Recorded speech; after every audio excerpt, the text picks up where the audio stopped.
welcome to the latest episode of the People Will Talk podcast. Joining me here is Maria. How are you? Very well, thank you. You? I'm good, thank you. And special guest, Joan Fallon. How are you, Joan? I'm fine, thank you, Linda. Okay, so, Joan is a writer extraordinaire. We're going to go over that in today's podcast.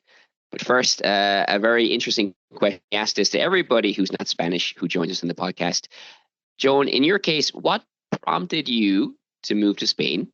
And what has kept you here? Why have you stayed here in this wonderful country?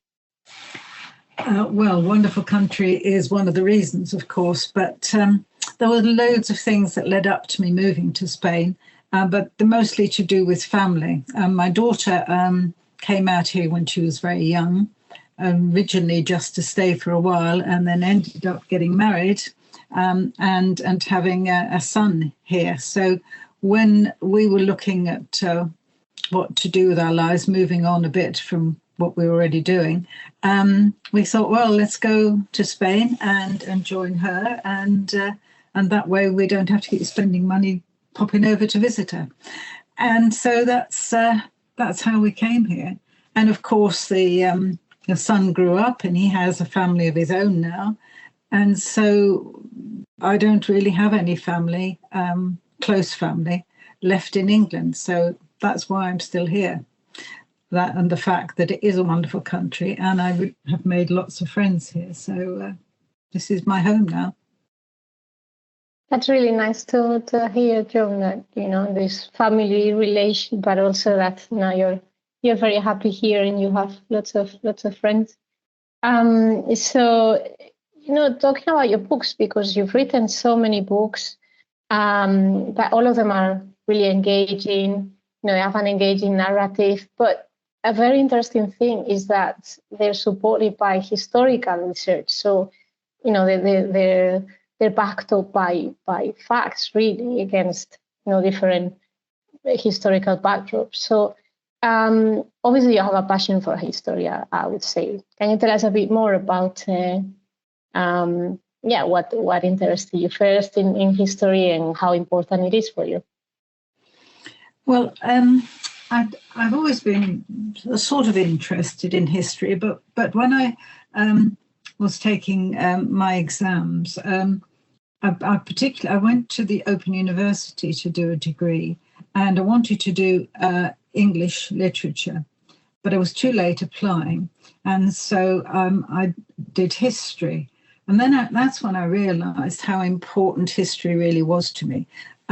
Not the sort of history where you have lots of dates. I'm hopeless at remembering dates. There's probably only two that I can remember, 1066 and 1492. And the others are meaningless. But what really takes my attention is the social history, how people lived in the past, how different things were. But again, how much the same they were, how much people basically don't really change over hundreds of years. People are people, if it's the 3rd century, the 12th century, or today. And that really fascinated me. And of course, with the degree I did with the Open University, it was a very rounded degree in that you looked at all sorts of aspects of history, the music that was current at that particular period, the literature that was about, the social situations, all these things really transferred themselves very easily into my novels, because that's what I like to do, to bring a period of life, a period of time to life for the reader. So that's why I tend to put in lots of small details, so that hopefully the reader becomes part of the story. So I suppose you could say history is a passion with me, but not the sort of traditional type of history. So Maria touched on your engaging narratives, and your books do span a lot of types of fiction, from crime fiction, which we will talk about a little bit later, and historical fiction. as well. That we were just talking about that, of course.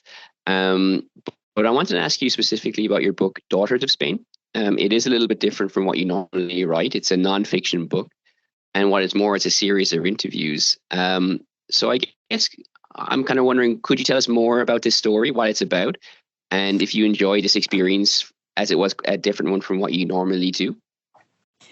Yes, the thing is, it was the very first book I wrote.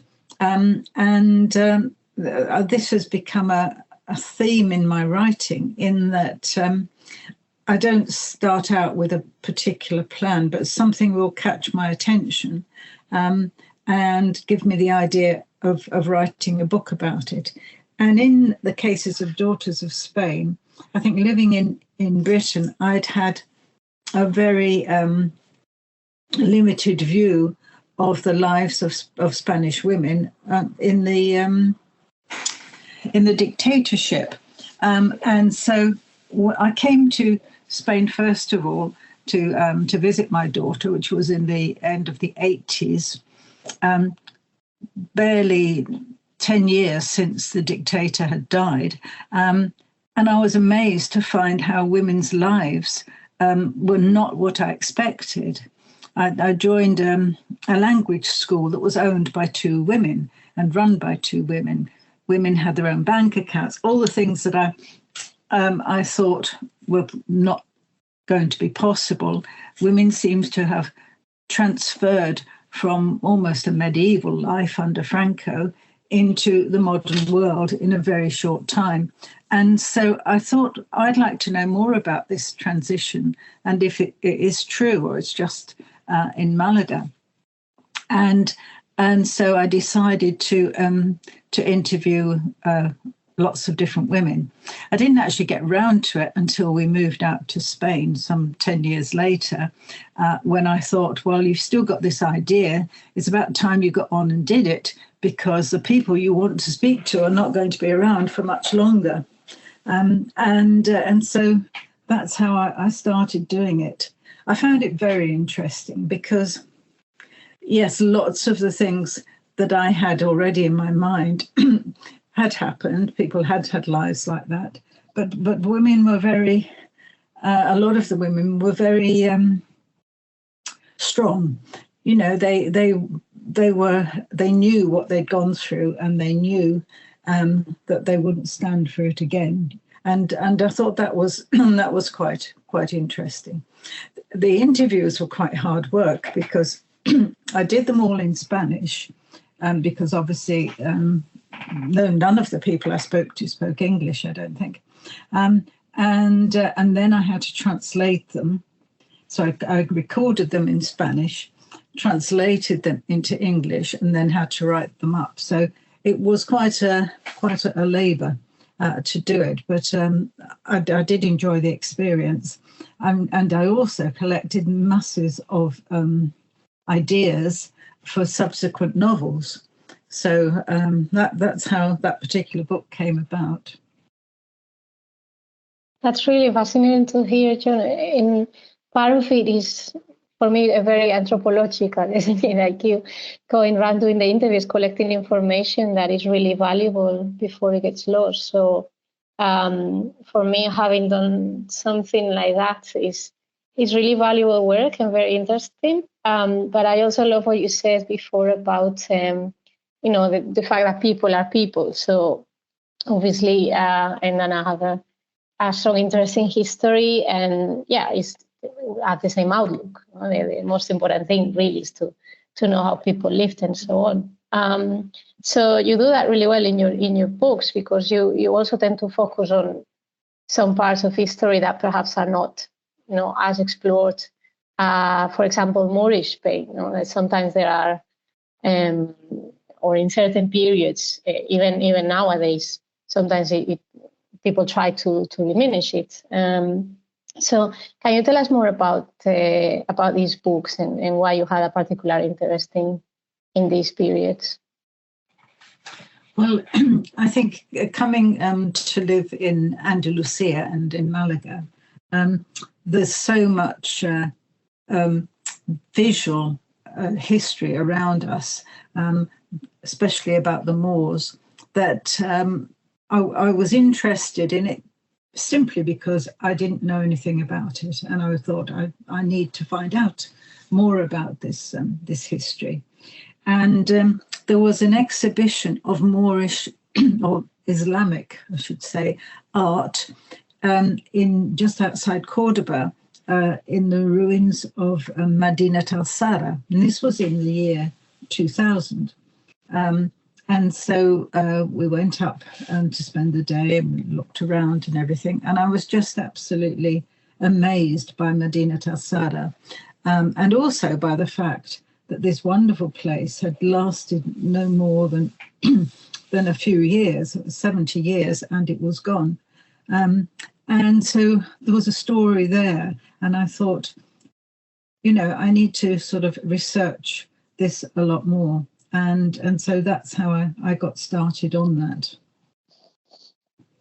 And then it just led on. I did three books in the series called Al-Andalus, which were set in Madinat al-Sara and Cordoba.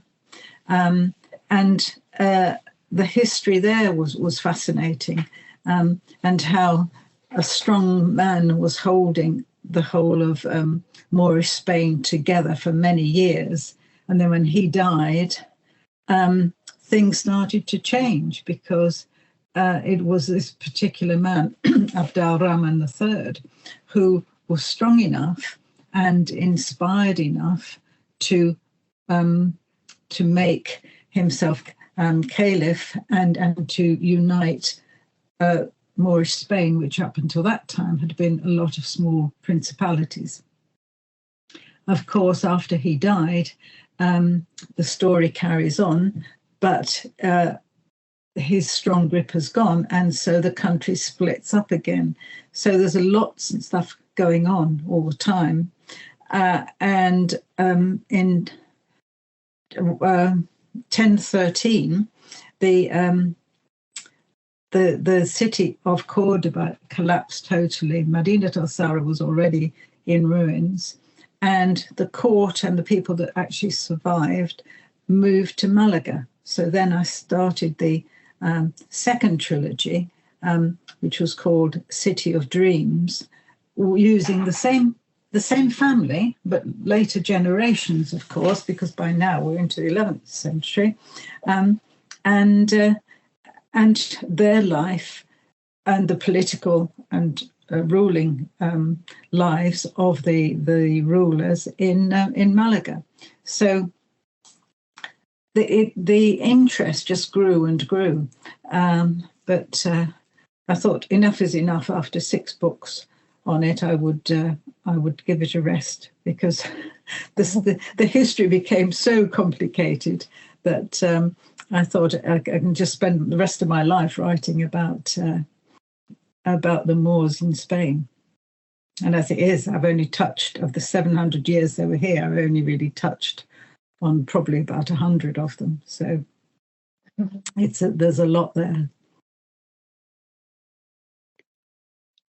So moving from the Moors to your characters in general, a lot of your characters are these really well developed and richly described female characters.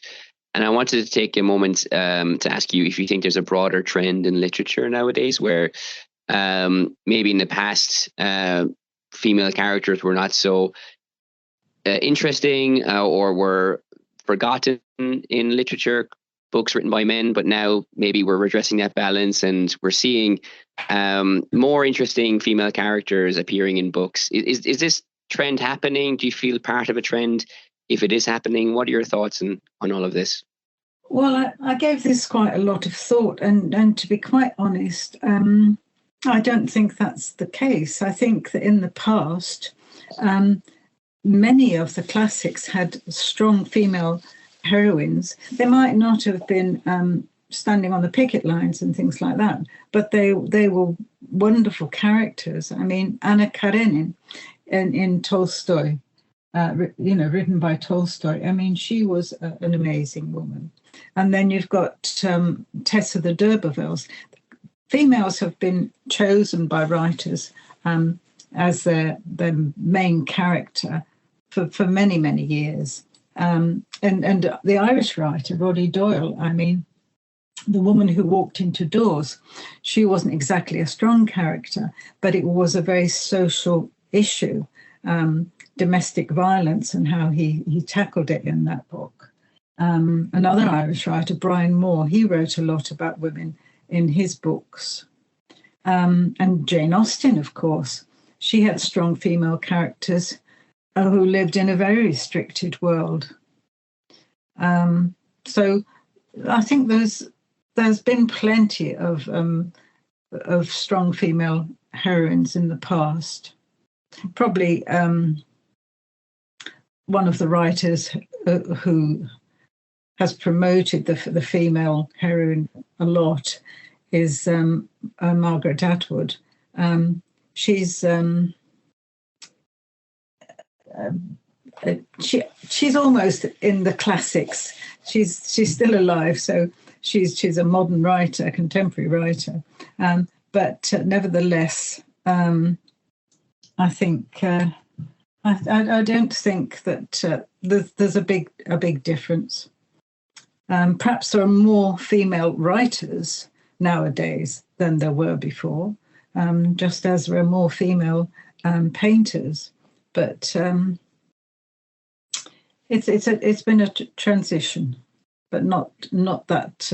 I don't think that's strong, personally. I think that's a very interesting answer, Joan, because sometimes we tend to assume, certain things go a certain way, but when you stop to think about it and when you know your literature, then you can find examples to counteract that argument. Actually, there's another, or a woman as well. It's very important in one of your books. Obviously, Daughters of Spain is based around women, but even in your fiction books, there's a series of crime novels where the main character is a detective, isn't it? She's called Jacaranda Dunne. I pronounce it the Spanish way for Jacaranda. They are based around the same character, let's say. She's the one that helps with all the mysteries. So before you talked about writing about the same family throughout time, which I find tremendously difficult, how difficult do you find it to write stories around, for example, that fictional character of this female detective? Well, I did find it quite difficult. I just had a sort of longing to write something different, and I thought I would have a try at crime fiction. And just going back for a minute to female characters, I have a lot of sort of female protagonists in my books, but there's a reason for that, and that is because I feel that I can write more truthfully about a female character than I can about a male character. I can get inside their heads much more easily, which is also why I don't write about many young women, because especially having lived in Spain for so long, I don't feel confident that I understand young women in England. I mean, that just might sound a bit strange, but I do like to feel comfortable in the character that I'm creating, and so that is why the majority are women. Not all, because I have got some quite strong characters in some of male characters in some of the history books. Now, coming back to your question about Jacaranda Dunne, I quite often I don't put people that I know into my stories, but I quite often have somebody in mind. And when I started thinking about Jacaranda Dunne, I had a cousin who I'm in touch with, but I only really met her once because she lived in Scotland, and and I live here, and I'd never seen her when I was younger, only as a very small child. And I had the image of her and her sort of general character, and then as a starting point. And in the end, Jacaranda Dunne turned out to be similar, but certainly not exactly the same. So it's a question of knowing what you want your character to be, and then actually being able to visualize the person, the character. And I knew she had to be strong. I knew she had to be a little unusual in certain aspects, because in a crime story, they always like the detective to have something different. I didn't want to make an alcoholic or really bad-tempered person, like some characters are, in like Rebus, for example, in those novels. So that's sort of she sort of evolved in a way. Don't know, have I answered your question? Have I wandered off the track a bit? No, definitely. Well, it's all interesting, and yeah, I think you make some very good points, and I was quite. I like what you said basically about wanting to know, to be able to write the characters, because that's always something that I find fascinating about, people because I would say I'm the same as you. Like, yeah, it has to be something I'm familiar with or an experience I feel like I'm transferring to the character for me to feel comfortable writing about it. Otherwise, it feels like you're putting maybe words or experiences into their lives that are not suitable. So no, that was really interesting, Joan. And finally, Joan, we've touched on a lot of different things, but one thing that also struck us about your books is that you have your books translated as well into different languages. So for the writers that are listening to the episode and who are maybe looking for inspiration or tips on how to get this done, what was the experience like for you in seeing your books translated? Was it an enjoyable experience? And also more practically, how did you go about getting this done? Well, I was pushed into it, if you like, by my Spanish friends, because I'd say, I've finished my latest book. And they say, well, what does that matter to us? Because we can't read it. You should do it in Spanish, have it in Spanish. As you probably understand, it's not so easy to write a complete book in another language. And although my Spanish is good enough for everyday use, I certainly couldn't tackle that. I came across by chance a company called Babel Cube, who whose idea was to bring writers and translators together through their webpage. And so as a writer, I put my book up, listed my book with them, and then translators would look through, and if they liked the look of the book, they would say, we'd like to translate it. And so they put us into contact like that. And that was very, very helpful. And at first I was only interested in having them in Spanish, but the way the webpage was set up, translators of all different languages could actually apply. And so I found that I had them translated into Portuguese, one of them into French, a few into Italian, and so that's just how it sort of evolved. You have to put them with the company for a 5-year contract, and then you get the rights to the translation back. So that way, and the payment is not up front; it is to do with royalties.